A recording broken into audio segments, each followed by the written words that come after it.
श्री स्वामी समर्थ छायांकित ज्योतिषमध्ये आपले स्वागत आहे। आजच्या या विशेष भागात आपण एका अशा विषयावर बोलणार आहोत जो केवळ एक सण नसून एक अतिशय खोल असा आध्यात्मिक अनुभव आहे।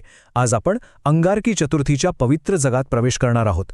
चला तर मग एका शांत आणि एकाग्र मनाने या माहितीच्या प्रवासाला सुरुवात करूया। या माहितीच्या माध्यमातून आपण आपल्या प्राचीन परंपरांमागील शास्त्र आणि त्यांचं नेमकं महत्त्व अगदी सोप्या भाषेत समजून घेणार आहोत। आता तुम्हाला प्रश्न पडला असेल, अंगारकी चतुर्थी म्हणजे नेमकं काय? बरं, आपण सर्वजण दर महिन्याला येणाऱ्या संकष्टी चतुर्थीबद्दल तर जाणतोच, होय ना? पण जेव्हा ही संकष्टी चतुर्थी नेमकी मंगळवारी येते ना, तेव्हा त्या अत्यंत शुभ आणि विशिष्ट योगाला अंगारकी चतुर्थी असं म्हटलं जातं। हा एक अतिशय शक्तिशाली योग आहे जो एका सामान्य संकष्टीच्या दिवसाला एका वेगळ्याच आध्यात्मिक उंचीवर नेऊन ठेवतो। तुम्हाला माहिती आहे का, शास्त्रानुसार आणि भाविकांच्या दृढ श्रद्धेनुसार एका बाजूला संपूर्ण वर्षभरात येणाऱ्या सर्व संकष्टींचे व्रत आणि दुसऱ्या बाजूला केवळ या एका अंगारकी चतुर्थीचं व्रत, या दोन्हीचं फळ आणि मिळवणारं पुण्य अगदी समान मानलं जातं। विचार करा, हा एकच दिवस आपल्यासोबत किती प्रचंड आध्यात्मिक ताकद घेऊन येतो। आता आपण यामागची एक अत्यंत रंजक पौराणिक कथा पाहूया, जी आहे मंगळदेवाची म्हणजेच अंगारकाची। तर मुळात या चतुर्थीला अंगारकी हेच नाव का बरं पडलं? तर झालं असं होतं की पौराणिक कथेनुसार मंगळदेवाला अंगारक असंही म्हटलं जायचं। या अंगारकाने भगवान श्री गणेशाची अत्यंत कठोर आणि अढळ अशी तपश्चर्या केली होती। त्याची ही भक्ती इतकी सखोल आणि समर्पित होती की त्याचं संपूर्ण लक्ष केवळ आणि केवळ बाप्पाच्या चरणी केंद्रित झालेलं होतं। मग काय, अंगारकाच्या या निस्सीम भक्तीवर श्री गणेश अत्यंत प्रसन्न झाले आणि त्यांनी अंगारकाला एक अद्भुत वरच देऊन टाकला।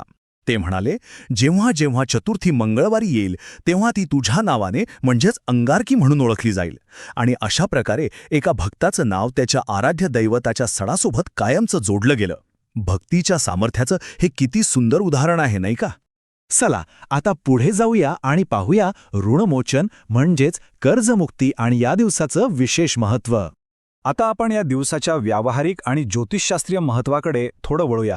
तुम्ही ऋणमोचन हा शब्द नक्कीच ऐकला असेल। ऋणमोचन म्हणजे थोडक्यात कर्जातून मुक्ती मिळवणं। ज्योतिषशास्त्रानुसार मंगळ ग्रहाचा थेट संबंध ऋण किंवा कर्ज निवारणाशी जोडला जातो। त्यामुळेच या अंगारकीच्या दिवशी गणपतीची आणि मंगळाची एकत्रित उपासना केल्याने माणसाच्या आयुष्यातील मोठ्या आर्थिक अडचणी दूर होतात आणि कर्जमुक्तीचा मार्ग मोकळा होतो, अशी आपली मान्यता आहे। आणखी एक महत्त्वाची गोष्ट, आता या योगाच्या दुर्मिळतेवर थोडी नजर टाकूया। तुम्हाला आश्चर्य वाटेल, पण साधारणपणे संपूर्ण वर्षातून फक्त 2च वेळा अंगारकी चतुर्थीचा हा अत्यंत शुभ योग जुळून येतो। हो, फक्त 2 वेळा, आणि त्यामुळेच या दिवसाला इतकं अनन्यसाधारण महत्त्व प्राप्त होतं। हा दुर्मिळ योग आपण अजिबात गमावता कामा नये। बरं, आता हे व्रत प्रत्यक्ष पूर्ण कसं होतं याच्या मुख्य 3 पायऱ्या आहेत। पहिली पायरी म्हणजे दिवसभर अतिशय भक्तीने उपवास करणं। दुसरी म्हणजे रात्री चंद्रोदयाची आतुरतेने वाट पाहणं, कारण संकष्टी चतुर्थीला चंद्रोदयाला अनन्यसाधारण महत्त्व असतं। आणि तिसरी सर्वात महत्त्वाची पायरी म्हणजे चंद्र उगवल्यानंतर चंद्राला अर्घ्य देणं। चंद्राचं दर्शन घेऊन अर्घ्य दिल्याशिवाय हे व्रत खऱ्या अर्थानं पूर्ण झाल्याचं मानलं जात नाही। आता आपण सर्वात महत्त्वाच्या भागाकडे येऊया, तो म्हणजे बाप्पाची उपासना आणि भक्ती नेमकी कशी करायची। या विशेष दिवशी बाप्पाला प्रसन्न करण्यासाठी आपल्याला काही विशिष्ट उपासना पद्धती अवलंबावी लागते। नैवेद्याबद्दल सांगायचं तर गणपतीला मोदक अत्यंत प्रिय आहेत, हे तर आपण सर्वजण जाणतोच। पण या विशिष्ट दिवशी अनेक ठिकाणी बाप्पाला बुंदीचे लाडू किंवा गुळाचा नैवेद्य अर्पण करण्याचीही प्रथा आहे। दुसरी सर्वात महत्त्वाची गोष्ट म्हणजे लाल रंगाचा वापर। आता हे का? कारण मंगळ ग्रहाचा रंग लाल आहे, त्यामुळे या दिवशी बाप्पाला लाल फुले आणि त्यातही विशेषतः जास्वंदीचं फूल आणि शेंदूर अर्पण करणं अत्यंत शुभ आणि फळ देणारं मानलं जातं। आणि हो, उपासनेमध्ये मंत्रांचं सामर्थ्य अफाट असतं बरं का। हे 2 मार्ग अत्यंत प्रभावी आहेत। ओम गंग गणपते नमः या अतिशय सोप्या पण तितक्याच शक्तिशाली मंत्राचा जास्तीत जास्त जप करणं किंवा गणेश अथर्व शीर्षाचं पूर्ण भक्तिभावाने पठण करणं या दिवशी अत्यंत फलदायी ठरतं।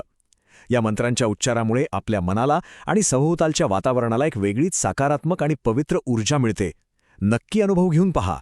तर आज आपण ह्यातून अंगारकी चतुर्थीचं गूढ, तिची सुंदर कथा आणि तिचं अफाट महत्त्व सविस्तरपणे पाहिलं। मला खात्री आहे की हे सर्व ज्ञान तुम्हाला उपासनेत नक्कीच मदत करेल। या अत्यंत मंगलमय आणि शुभ दिनाच्या तुम्हा सर्वांना खूप खूप शुभेच्छा. विघ्नहर्ता बाप्पा तुमच्या सर्वांच्या जीवनातील संकटे दूर करून तुमच्या सर्व इच्छा पूर्ण करोत, हीच सदिच्छा. अशी आशा आहे की या माहितीतून अंगारकी चतुर्थीचे आध्यात्मिक आणि व्यावहारिक महत्त्व तुम्हाला उत्तमरित्या समजले असेल. हा विषय आणि ही माहिती नक्कीच आवडली असेल. जाता जाता एवढंच सांगेन, कृपया लाईक, शेअर आणि सबस्क्राईब केलं नसेल तर करायला विसरू नका.